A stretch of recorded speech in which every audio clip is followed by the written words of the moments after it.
नुमाइंदा होते हुए आपने कहा दलितों को साथ लेना चाहिए और आरपीआई ने भाजपा का सीट रामदास जी को दिया। वो केवल आपने इसके लिए मैं आपका हृदय से आभारी हूँ। इसीलिए हमारे जनसभा में नीला फड़क रहा है। वो रामदास जी के लोग हैं ना, कितने लोग आए उपस्थित माननीय सर्व मान्यवर बंधू आणि भगिनींनो, एक सोडून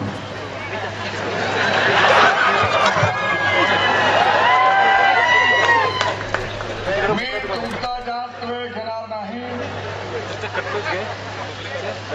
तुम्हीच लोक आहात ज्याने मला 5 वेळा महाराष्ट्राच्या विधानसभेत निवडून पाठवलं। तुम्हीच लोक आहात माझी मुलगी पंकजा यांना माझ्यापेक्षा जास्त मताने निवडून पाठवलं। तुमच्यामुळेच मी जिल्हा परिषदेत गेलो, तुमच्यामुळेच मी लोकसभेत गेलो। एकूण 7 वेळा तुम्ही मला विजय केलेला आहे। ही माझी जन्मभूमी आहे, ही माझी कर्मभूमी आहे आणि प्रभूच्या वैद्यनाथाच्या कृपेनं हिंदुस्थानच्या राजकारणामध्ये मी एक महत्वाचा रोल निभावला।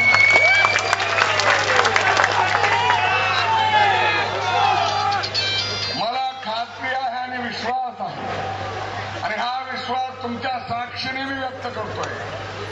मी सगळ्या महाराष्ट्रात महायुतीला आघाडी पंकजाताईच्या मतदारसंघात फळीत मिळाली पाहिजे। मिळणार का?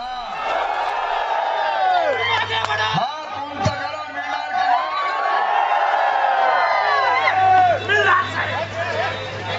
काही लोक विडा उचलून आले।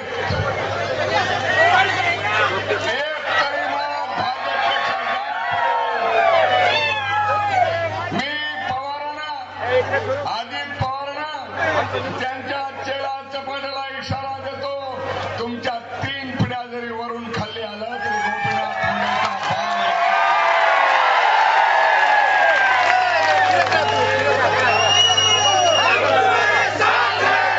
काही लोक म्हणतात बारामतीचे हात मजबूत करा।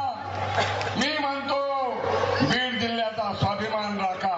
तुम्हाला बीड जिल्ह्याचा अभिमान आहे का बारामतीचा? बीड जिल्ह्याचा अभिमान व्यक्त करणार का?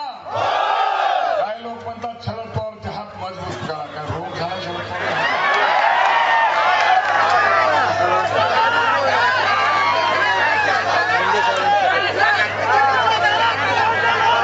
आणि म्हणून सगळ्या देशाचं लक्ष माझ्या निवडणुकीकडे। राजनाथ सिंह जी आधा मंत्रिमंडल यही है, भतीजा और चाचा यही है। 3 दिन हाथ करके बैठे हैं। मेरा कहना है चुनाव तक यहीं रहो, वोटों की गिनती भी करो और मार खा के वापस भी जाओ। ड्रायव्हर माझ्या निवडणुकीची काळजी मला आहे का तुम्हाला? माझी निवडणूक मी लढणार आहे का तुम्ही लढणार आहे? कुठे कमाई का बनायचं नाही।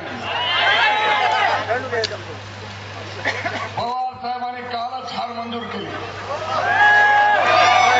ते म्हणले आम्ही थकलो, आता भाजपच गोपीनाथला हातून पाडायला। भाजप म्हणजे 80 रक्त नव्हे, सगळा देश आणि सगळा भाजप एक आहे। नरेंद्र मोदीला प्रधानमंत्री करणार आहे। आणि या मतदारसंघाची मी 25 वर्ष सेवा केली। मला अभिमान आहे की माझी मुलगी तशी सेवा करते। 1995ला मी बारामतीत सभा घेतली होती, शरद पवारची राजवट घालवली होती। त्याच्यानंतर बारामतीत पुणेच सभा घेतली नाही। मला अभिमान आहे माझ्यानंतर पंकजाताईंनीच बारामतीत सभा घेतली।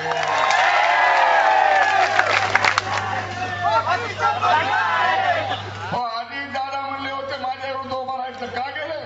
म्हणले तुम्ही माझ्या विरुद्ध उभा राहिलात तर पंकजा सुप्रिया माझ्या विरुद्ध राहील. होऊन जाऊ द्या आर पारची लढाई.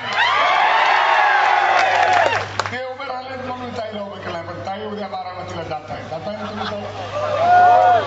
जाताय ना. आणि म्हणून मला सांगायचं आहे या महाराष्ट्राच्या राजकारणामध्ये या परळी मतदारसंघाला फार महत्वाची भूमिका निभायची. मी भाषण करायला नाही, मी तुमचे आशीर्वाद मागायला आलोय. माझ्यापेक्षा वडील आहे, तुमची साथ मागायला आलोय, तुमचं समर्थन मागायला आलेलो आहे. मी काय केलं गोपीनाथ मुंडेने, काय देणार? मी फक्त तुम्हाला स्वाभिमानाचं जगणं देणार आहे. काय देणार?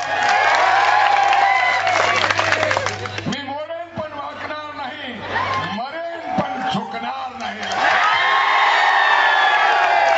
मला दुःख वाटतं आमच्याच रक्तात जन्मलेले शत्रूचे जोडे उचलावे. अरे जा नकला, तुम्हाला मोठे व्हा, पण निदान दुसऱ्याचे जोडे तरी उचलू नका. लाज ठेवा, लाज. तुम्हाला गोपीनाथ मुंडेच्या भ्रतीची लाज आहे की नाही? आणि म्हणून मला या रेणापूर पूर्वीचा आणि आताचा परळी मतदारसंघ याच्यातून विक्रमी आघाडी पाहिजे. मी काही देऊ शकणार नाही. माझ्या कोताड्याचे जोडे जरी केले तरी मी तुमचे उपकार फेडू शकणार नाही. एवढे उपकार तुम्ही माझ्यावर केले, अजून एक उपकार करा. करणार ना? अजून एक उपकार करा. सगळ्या महाराष्ट्राच्या 288 मतदारसंघात सर्वात जास्त आघाडी परळीला द्या. मला आशीर्वाद वैद्यनाथ प्रभूचे, भगवान बाबाचे आणि तुमचे सगळ्यांचे आशीर्वाद मला हवे. ते आशीर्वाद द्या. विजयी करा. जय हिंद.